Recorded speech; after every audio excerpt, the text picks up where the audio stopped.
Bassebo ne banyabo n'olw'ensonga eyo dokumenti ezo zizzeeyo mu tterekero bona bape abagala okuzola yabona mbatuge it may concern I'm not the prodigal son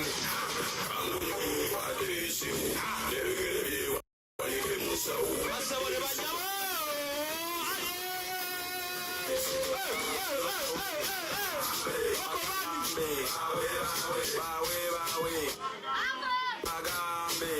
Bassebo ne banyabo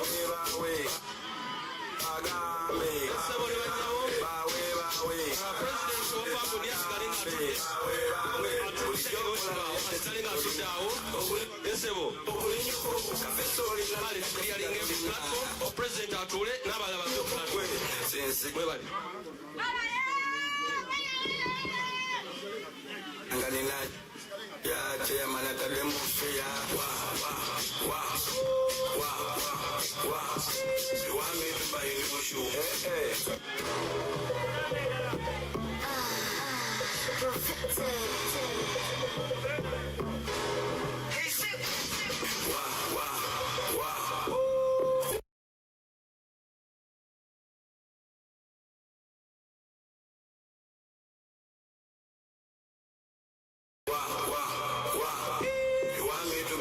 You want me to dance shoe?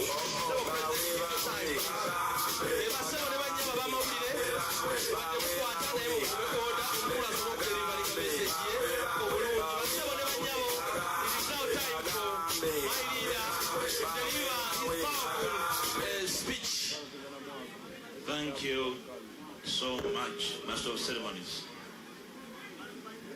Basabone banyabo kansoke kana katono arenga kakulu musajja wa kabaka ono Patrick Mulwana gwemmanyiga Alien Scheme y'omu ku bavubuka ba kabaka abagala eggwanga lyabwe ate nga libali ku mutima yambeereza ttiimu n'ansaba ng'agatukole ffenna n'agamba nja kutambula naawe tukyuse abavubuka mu Uganda ne mu Buganda tubaze ku mulamwa nange ne mugamba nja kukwatako tubakyuse tubaze ku mulamwa ne tugamba tujja kukola n'ekiwandiiko ekitongole tujja kutambula okuva ekisolo okutuuka ezombo tuze abavubuka ba Uganda ku mulamwa ne Patrick Mulwana ono Alien Scheme tumwaliriza nnyo kamawo okuwa ensi obubaka bwange ajja kujja ababuuzeeko ndooza abakwalira kyemusinga okumwagalako bwe guli katugende maaso. Just like I was observing at the beginning of my statement, that there is time for everything, and in politics timing is very, very important. I have been thinking through this moment over the last couple of months. I've been consulting over this moment with the young, the old, the women, the youth, the children, the religious leaders, cultural leaders.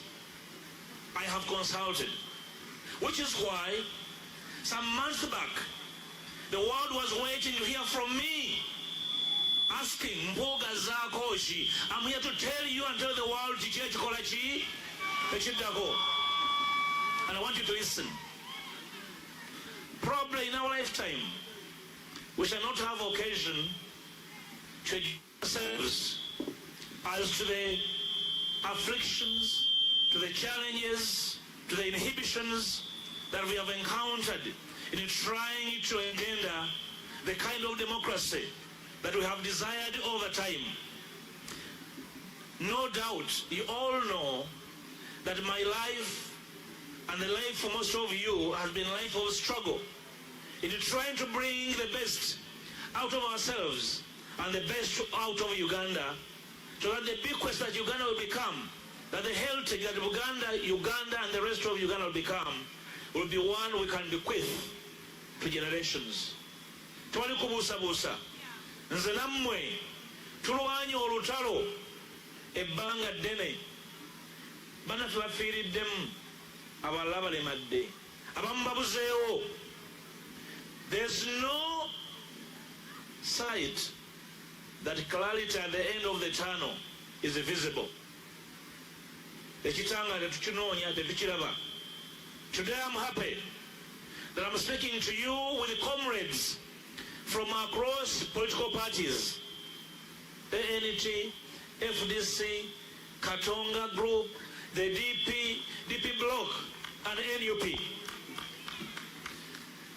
This is the Uganda that kakati 62 years ago. nga bwe twali twayogerako jjukira mbadde njala ndi mu kubala ka sizoni kano aka Desemba nga njala mbeeyoko obuntu bwenfunaafunayo mu kibugwe naye kati simanyi oba oyimiridde otya oba ng'oyina nandibadde nfunayo obuntu obwo nedaba nga mbala sizoni eno. And sadly, one single person has been at the helm of the state for 40 years.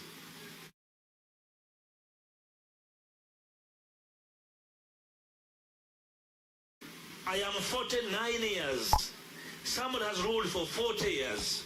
He came to power when I was barely 9 years in primary 4. It's a shame. Okufuga banne emyaka 4 kya bujega.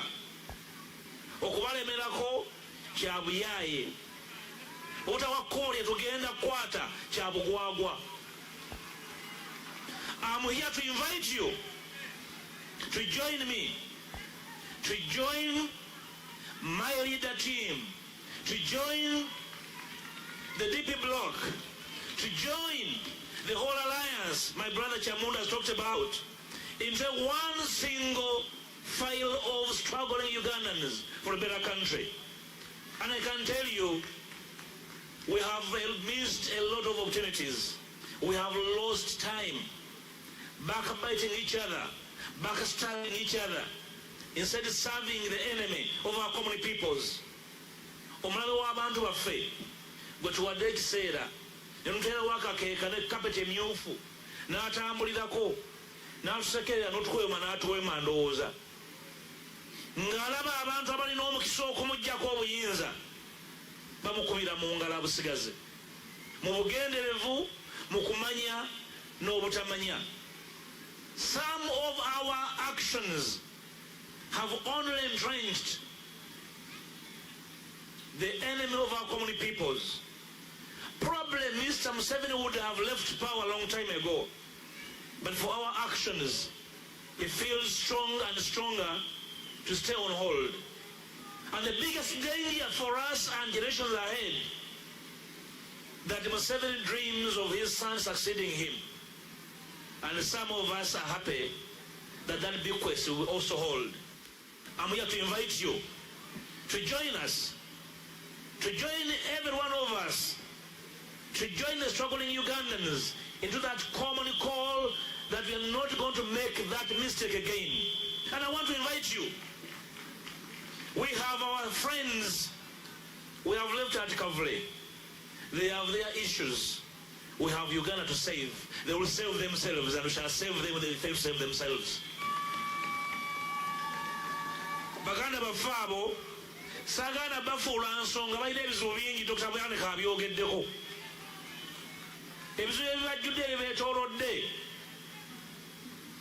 twali asobola kubuuza kibuuzo, tokkirizibwa kulowooza, tokkirizibwa kufaanana nti olina amagezi, kyabulabe nnyo.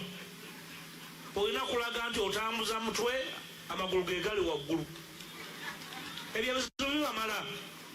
And I don't want to make them a subject of this, our struggle.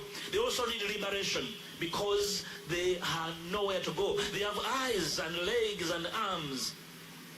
They have no reason to use them. They are content. Kyembadde nnina okukola nkikoze. Obwongo bwange mbuwaddeyo. Amaanyi nga waddeyo ne binfuukira ekizibu. Lwaki ayogera nnyo oluzungu? Lwaki apulaninga nnyo? Lwaki alowooza nnyo? I am here to apologize to my brothers that I never gave myself that brain to think. God gave it to me and I have to use it for the benefit of common good. And therefore, they should never be the subject of our struggle, because they also need to be liberated. My brothers and sisters, it's time to think anew, time to move afresh, time to dream again, time to struggle again, time to work again together. And why do we do this? Why do we do this? We don't need to be the most closest of friends. Tetuli wano kubeera ba mukwano nnyo. Tulina obwa Sseruganda nga bannayuganda. Tulina obwa nnyinoomu ng'abantu abalina ebirooto ebimu. Tulina obwa Sseruganda ng'abantu abagenda mu lugendo olumu. Ekyo kitumala. Omukwano tujja gunoonya nga tumaze okutegeera nti obukulu bwa byonna kunonola ggwanga. Therefore, tujja kukola n'abantu bonna nga si mikwano gyaffe, naye nga tugenda olugendo luki? Tetugenda kuggala luggi lwonna. Tugenda kukonkola ne ku nzigi ze tulowooza nti za balabe baffe. We shall knock on the doors of our enemies for the sake of this country. We shall speak to the people we ought never have spoken to for the sake of our alma mater, for the sake of our children. Tujja kwogera n'abantu betolowooza nti balowooza kitono, n'abo abakufu, n'abanyiivu ennyo, n'abasanyufu ennyo. Abantu abo ab'emirundi ena ab'obulabe bemumanyi obulungi, abanyiivu ennyo n'abasanyufu ennyo, abayera ennyo n'abakufu ennyo. We shall look for them, speak to them, and ask them that we have one job to do to save this country from going down the abyss. This is the job me and you are here to promise. This country is a suffering nation. It's a sick country. People are sick. People are tired. People are injured. People are harmed. People need to be healed. We need healing. That the healing must come from our common unity. Unity of purpose to deliver one single mission, saving this country from going under the abyss.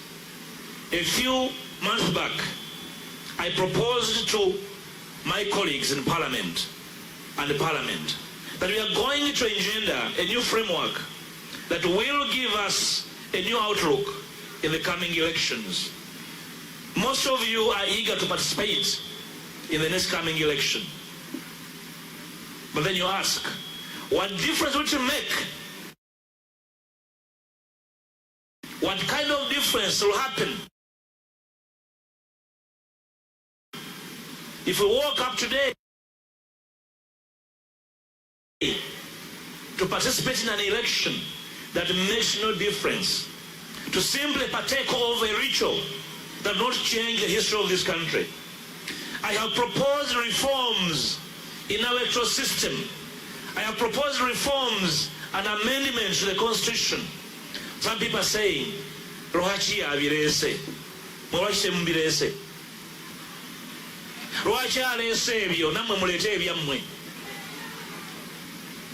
Because I would like us to dream together, I have brought my proposals. And I'm inviting everybody to join me in making sure that these proposals, the propositions for a better and well-managed electoral system, become an issue before you begin parading each other for an election.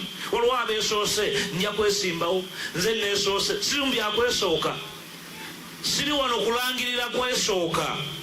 I'm here initially to invite you to fight for a free and a fair electoral process. Gwe mulimu ogusooka. The first task of the Democratic Alliance will be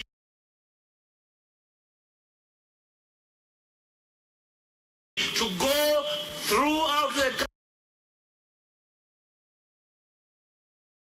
country to make reforms.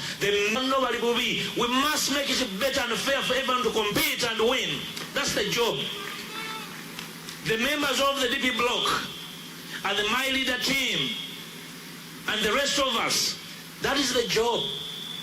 We should cease seeing each other from a small mirror. We are going to put a big mirror in front of this country so that everyone can see themselves in that mirror. And everyone in Uganda, buli omu ng'alengeramu okutuukwe eriiso lye oba enviiri ze. This is a big country. It's a wealthy country. Si kyalo kya muntu omuntu asolozeemu obusuulu. We want to redefine our politics. I can see lots of younger people here who have dreams and aspirations. This alliance is your dream, is your home. Abavubuka abato abakyalina ebirooto nga tolina mbuzi nante zakutwalira bakatonda bakulaba ebyobufuzi. This is your platform. Munawongayo ki? Wali abawongayo enkoko, wali abawongayo ente, buli abatwala amatooke, buli abatwala ensawo z'omuceere n'ebitereke ebirimu ebinyuuka. We must give a fair platform to all the younger people that have capacity, that have strength, that have courage to be part of the struggle for a new Uganda. This alliance is a new epoch we want to usher in. Let me speak about something that has been in the media, public media, and seemingly controversial. My senior brothers, the Honorable Michael Sende Mabiki, please rise. My senior comrade and brother, Samuel Wega Mukaku, and my young brother, Henry Roboa, who are the MC hitherto. They have been spoken of as inconsistent. They have been spoken of as unreliable. Who of you is consistent? Who of you is reliable? Who of you knows their next day? These people, for me, epitomize our common struggle. They have been struggling and trying hard. If they're such a bad lot, that's why you are here, because they have been struggling. They're working so hard. They are not saints, neither am I one. I wake up every day and I make 100 decisions, but 20 of them are wrong decisions.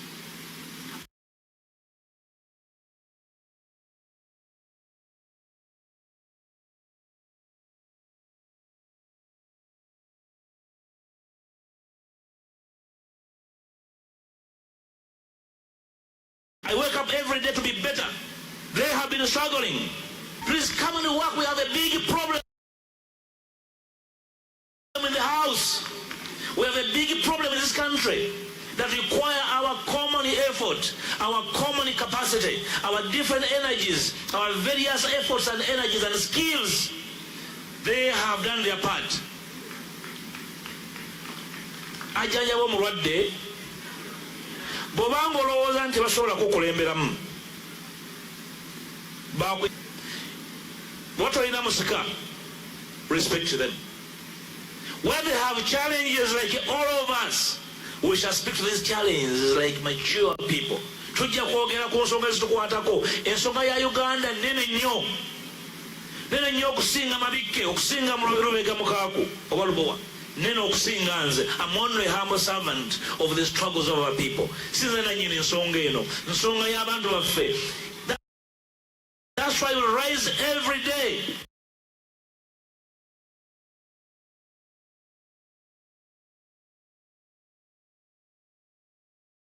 To make a difference.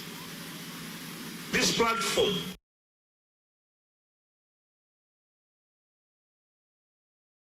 consulting, it will be an electoral platform which will sponsor candidates, including a president, members of parliament, mayors, councillors, everywhere.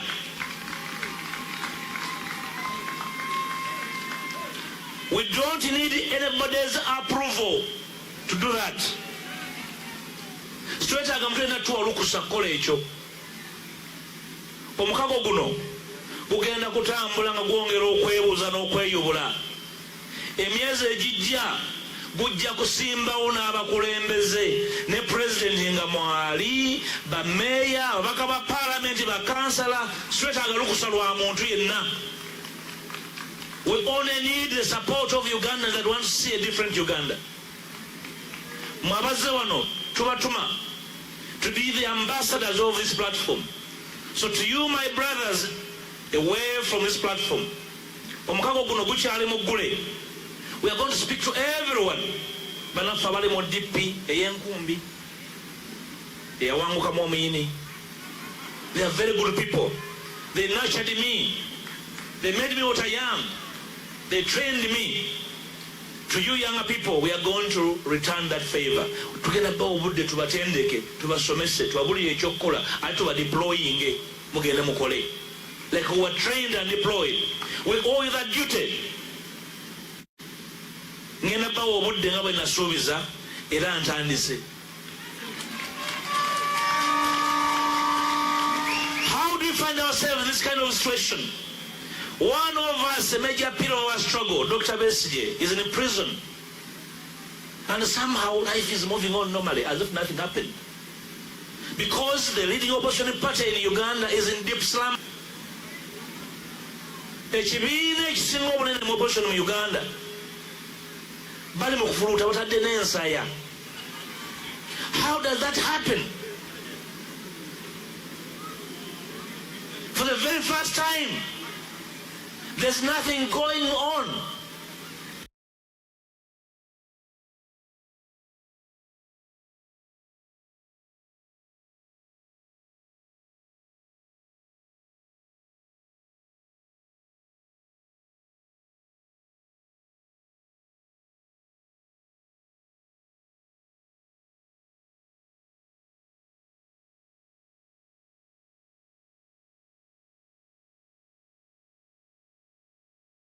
The last time I checked,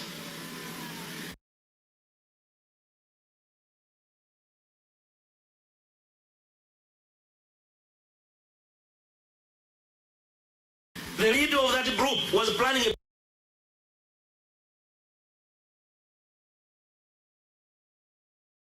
big concert. That is the plan.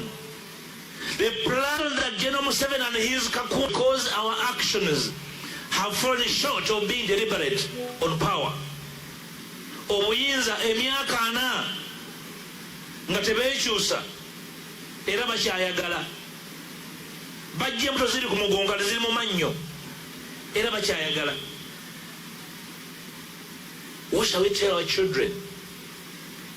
Nti twaliwo ne tulaba ne tutya nnyo kubanga baali batuvuma nga batutyobola. And some of those people hired to do that, I want to tell you, nti kitemuli mu kukola mulinganga abakulamira muzibe kwatabalaba. We don't have your time. We have time for this struggle. We have time to work for this unity. We are a fractured opposition. We must admit that we are fractured, that we must work, that we must work so hard, that we must climb down our high horses and come down and speak to each other in humility and sincerity as to what we need to do and must do urgently to save this nation from going down the abyss. That's the job. The DA must rise to the promise of our independence. We must give hope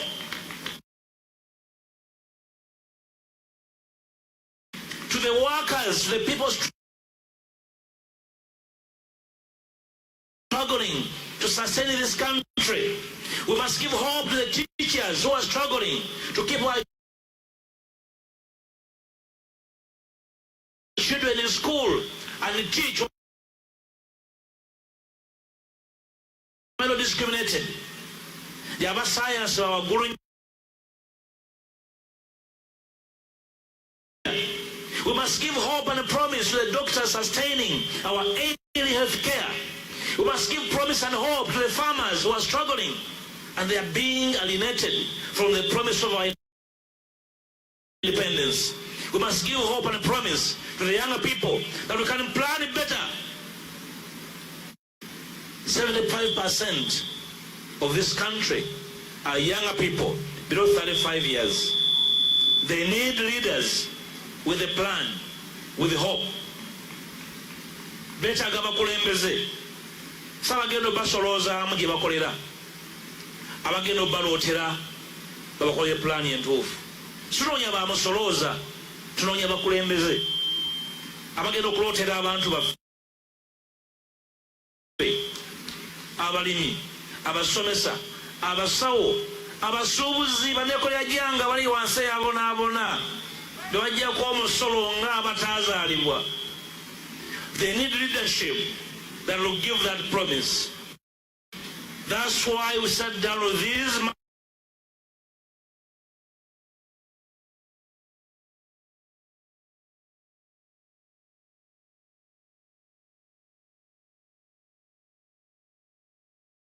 my friends from the DP block to dream again.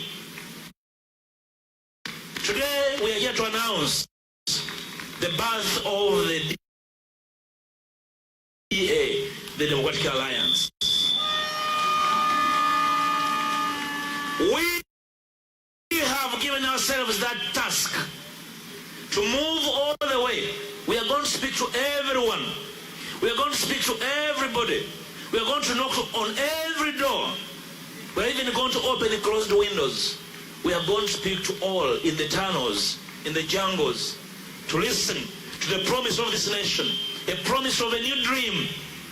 Emyaka nkaaga mu ebiri bw'oba musajja oba totuludde butuluzi bw'oba sikeera okufuna ezadde oba ozukuzizza. Uganda bw'ebeera muvubuka osobola ojja wamalawo agiwase. If Uganda were a young man looking for a wife, you'll be giving your daughter to a woman beater. Osobola okuwa muwalawo ekisajja ekikuba abakazi ku kyalo naye kimuwase. We must rekindle the promise of a progressive nation in our words and actions with humility.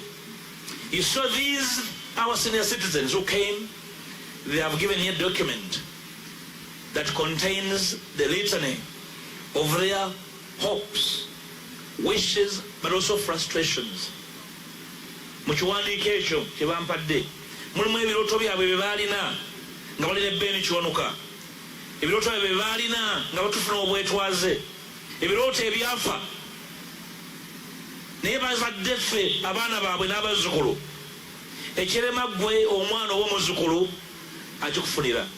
That's our task, that these our parents must go down their graves when they have seen at least the fruits of their sacrifice since independence. Olwogenda oliyako ennaku ezo nga agamba nti bwe yeeraba yalinga nga bbeeni kiwanuka neŋŋamba yii oli mu kuvuma famire ya Beeni Magufa omumanyi nekyo yali afaanana tonaba nakuzibulanga ositama. Friends, the task is huge, but it's not insurmountable. We can do it.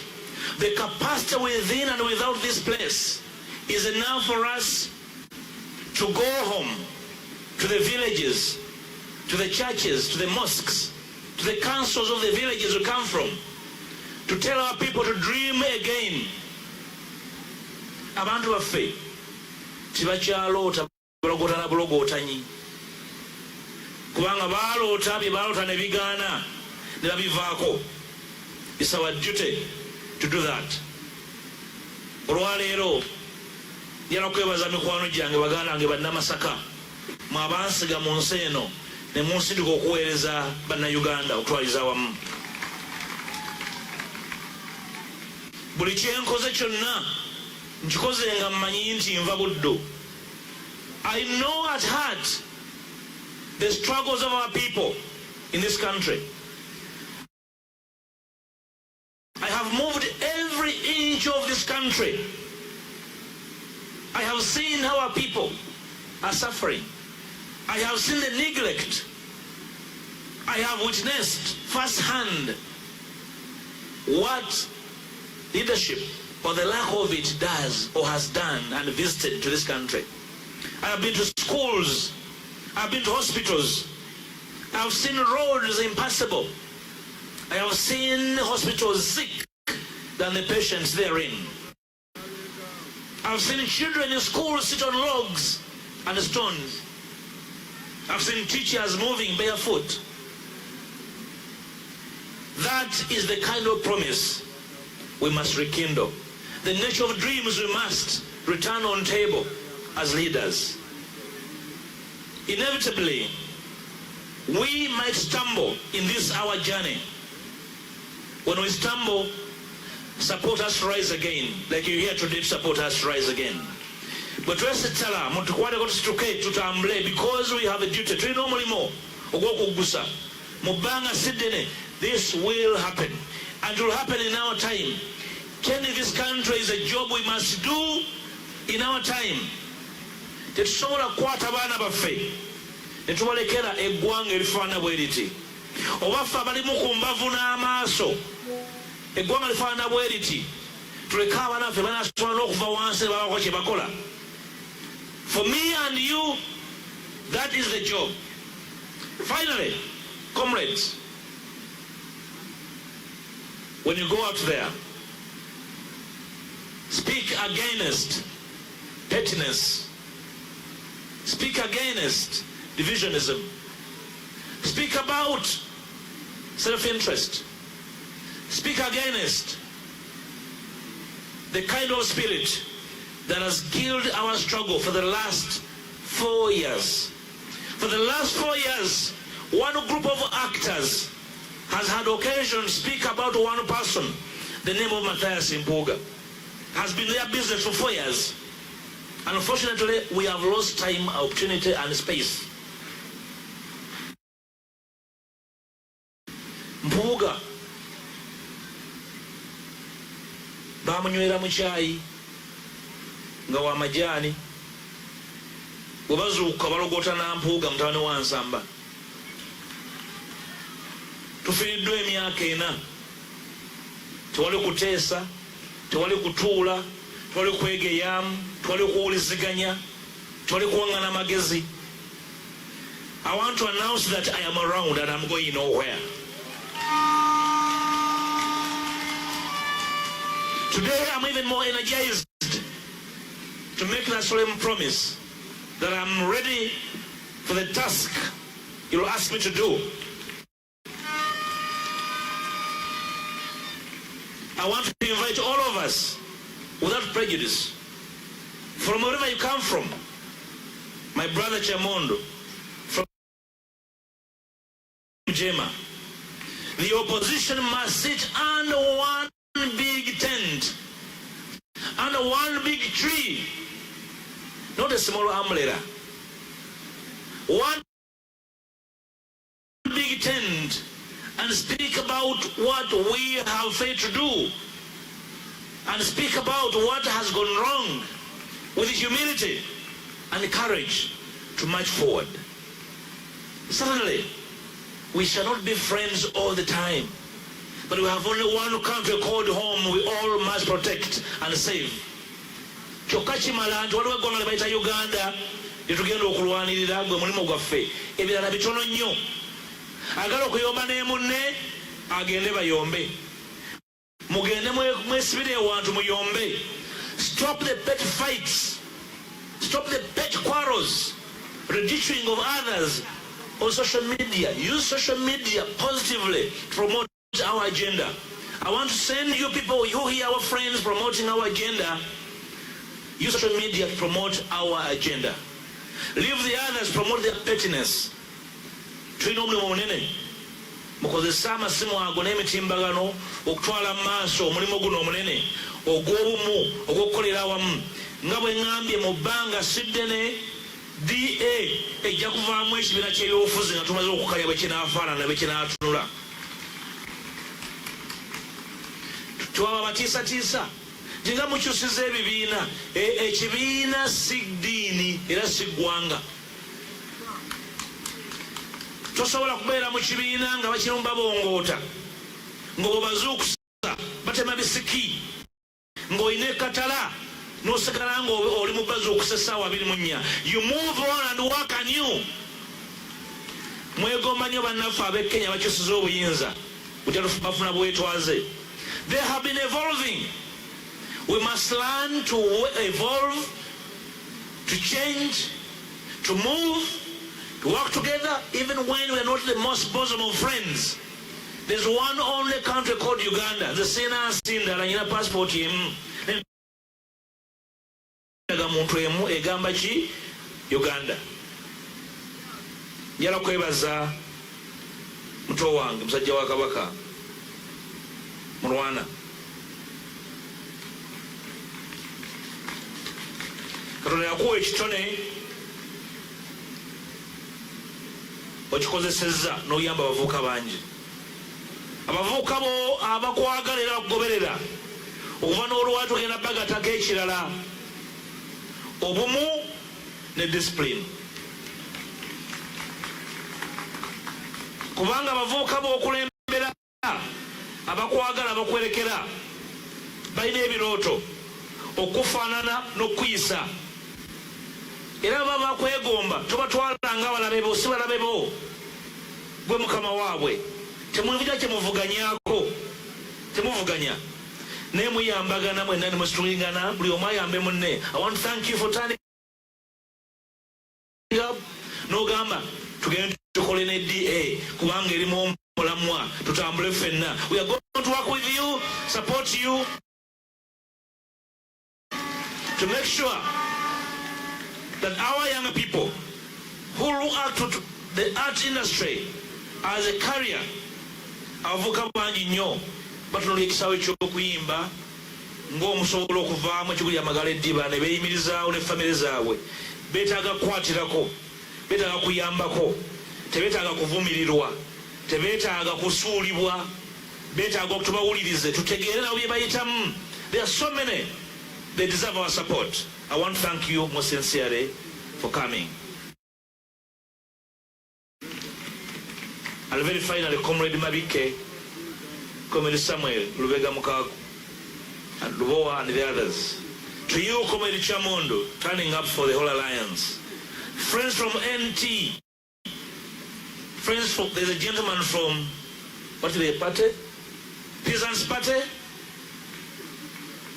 We shall speak to the peasants. Where's the old man? Yes. We know what the peasants want. The peasants want a progressive Uganda. This journey we are walking from today will speak to the ills that afflict the common person. And they must get out of peasantry. We are not going to be proud of harboring a country of peasants. We have the capacity and the resources. Obugagga obuli mu ggwanga bumala. Si bwa kyalo kimu, si bwa maka gamu, si bwa muntu omu. Twabanjako ne twegayirirako katugenda kubanya tukuba n'omusinde. We must demand that this country goes back on a path of democracy. Temubuguumirira kalulu kajja kababuguumiriza tubuguumirire kuwaliza Mwami Museveni ateekewo enkyukakyuka. Kumuwaliriza kumubanja si kumwegayirira. Bannaffe abali mu NRM tetujja kufaanana nga mmwe. Temubadde balungi naye tujja bakuuma, tujja bakolako ffujjo bali mukoze ku baana baffe. Tumanyi bulungi abakoze ffujjo ku bantu baffe, ababuzizaawo abantu baffe tubamanyi, abeetabye mu kitta bantu tubamanyi. We are not out for revenge and retribution. We shall lead the path to justice. Tetwagala kuwolera ggwanga, twagala bwenkanya. Situlwanirira kuwolera ggwanga. Abantu baffe batuukiddwako ebikolobero ebyenjawulo.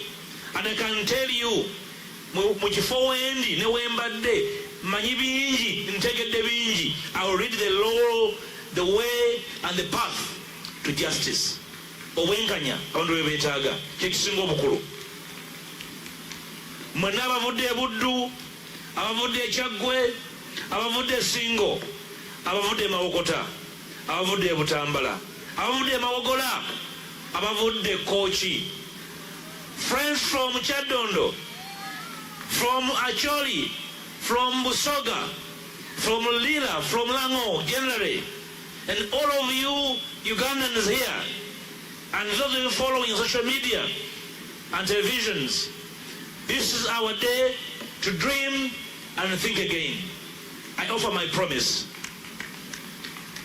to offer leadership on this struggle I offer my promise that I will work with everyone, every man and woman of goodwill who wants to see a better and changing Uganda.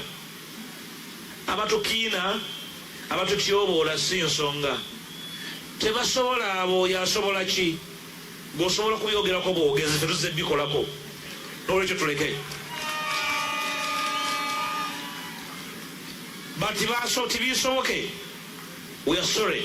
We are out. We are going to do it. We are going to move on it. Mwebale nnyo okumpuliza. Mwebale kubeerawo. Mwebale kubeera. Mwebale kwefiisa. Mwebale kwewaayo.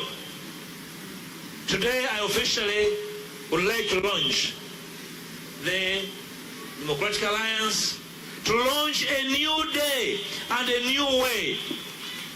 Everybody deserves a new day. You all deserve a new way. We have tried the old ways, they never worked. We have opportunity now to have a new day and to have a new way of doing things. It's a new day today. We shall deliver on that promise. I thank you so much for God and my country. Mwebale kumpuliza masomo jagonde gonde kulakutana n'ensi yange.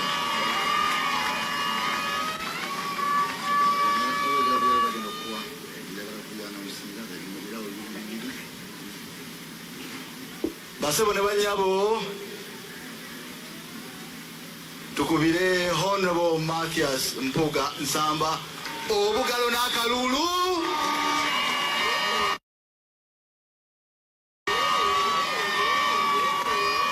Olw'ebigambo ebirungi ebyo.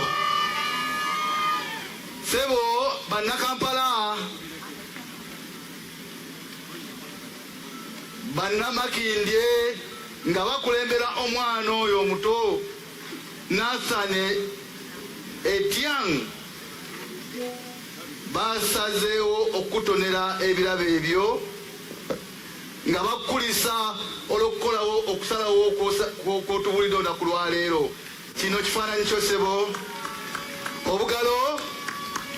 Obugalo sibuwulira bannange.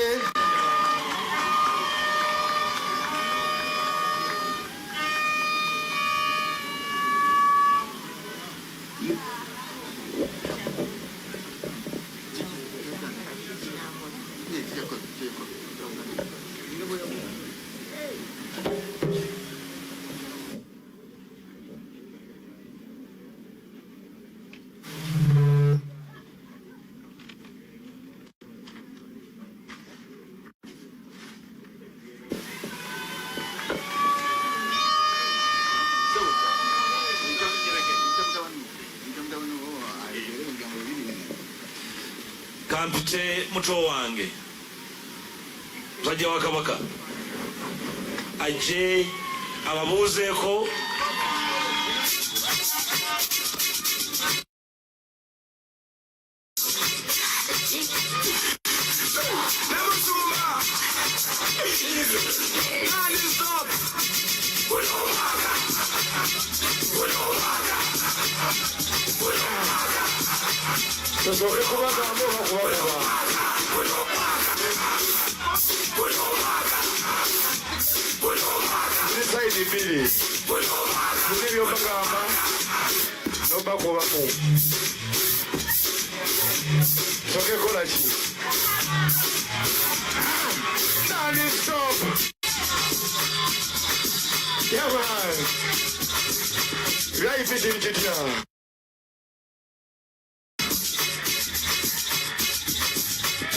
ngamba densu wabindi obuyaye bwali bu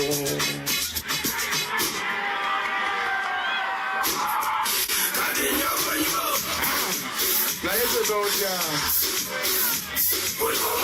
ebyamagezi bwebiri nene byafango ne bubiri saidi mbiri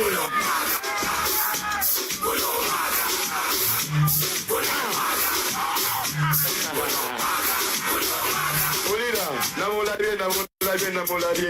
namulabye bujega bwe yalabise namulabye yalabise obujega bwe buli omwaka mbadde mbeefasa naye ate guno sigenda kubeefasa eyagamba mbu ayagala kumpasa n'ensonyi wanze sikyayagala kumpasa njagala amategeko kukalabba akabonero kalabba eyo saidi ya fangoni sokwatemu tije sokwatemu kiri kitya bameni.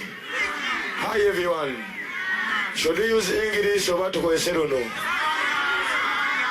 kuba nze benkiikirira mu bamanyi kyemanyi oluganda balumanyi nnyo kyamukisa nnyo leero abaami bawano kumpa platform obweti okuyimirirako waneeno nga active politician.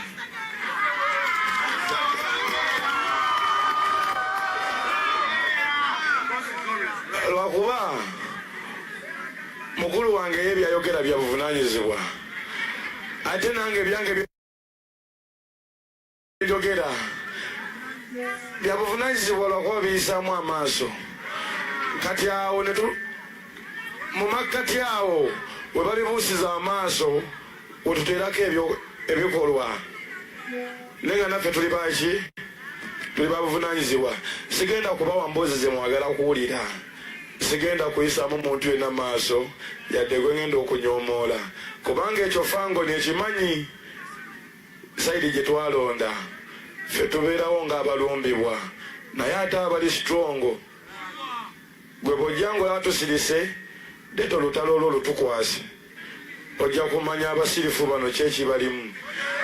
Naye ate olumu tetukozesebwa mu kulumba bantu era tetufunangayo nakadde kafumiitiriza nti tulumbagana ono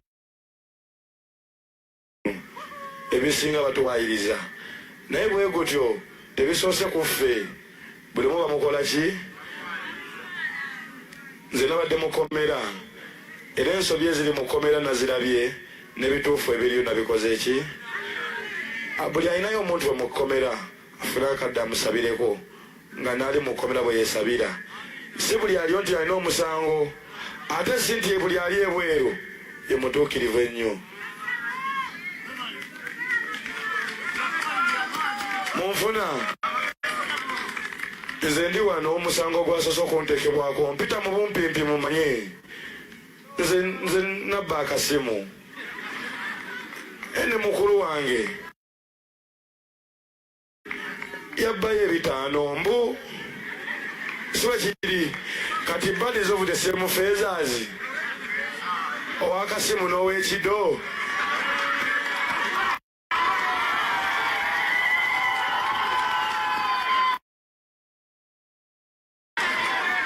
Kitegeeza kwatagana ne stages enneneko bw'oba obba obbire ku level ekola ki. Ffe tugaba respect buli omu kubanga tulina ebigambo byaffe eri mu fangoni. If you don't respect the elder oba the leaders of the people kitegeeza you don't respect the people. Bw'otaba mu kitiibwa mukulembeze w'abantu oba weerimbise mu kifaananyi naye nga ggwe abataba abantu kitiibwa. Kati ate waliwo ebimu bye mutagenda tegeera ng'ojja kuddayo ewammwe. Rule number 1, the boss is always right. If the boss is wrong, refer to rule number 1. Thank you. Mwebale nnyo munyaniriza bameni nebaza n'abasajja banene basajja babitiibwa naye ate banene abansindisa okubatuukamu bantu ba wansi. Kitegeeza tujjukire nnyo gye tuva. Ezo nno emisango egintekebwako mugimanyi.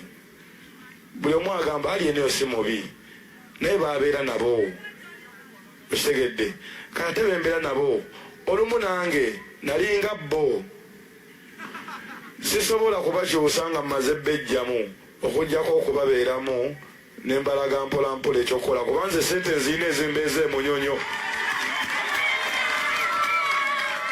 Njaga munfune bulungi emisango eginvunaanibwa olumu n'abantu ne basiviliani n'olukongolo lwe banteekako jasiwa bannayuganda munfuna naye nga kitegeeza nange nyinza okuba ntose ku levo epangisa akazigo emunyonyo naye obubaka bunaava butya mu kikomera ate budde mu nkwero. Ensonga lwaki ne mu kizungu gye mbeera nafuulayo nkwero kubanga be bantu bange. Siri politician nnyo ne byenjogera biringa bya bana babufuzi. Kati nze kye nakoze nga nze nsobola okubeera emabega. Sina sayidi yonna wabula nsayidinga na buli Munnayuganda. Tujja kusonga kuba Katonda amaanyi abadde agatowadde n'okusingawo. Bwe tunaabeera emabega w'omuntu ne tugamba nti Fangoni omuntu oyo tumulabire eddala. Kyemmanyi ekigambo ekyo kijja kutuuka ku buli omu gwe kikwatako.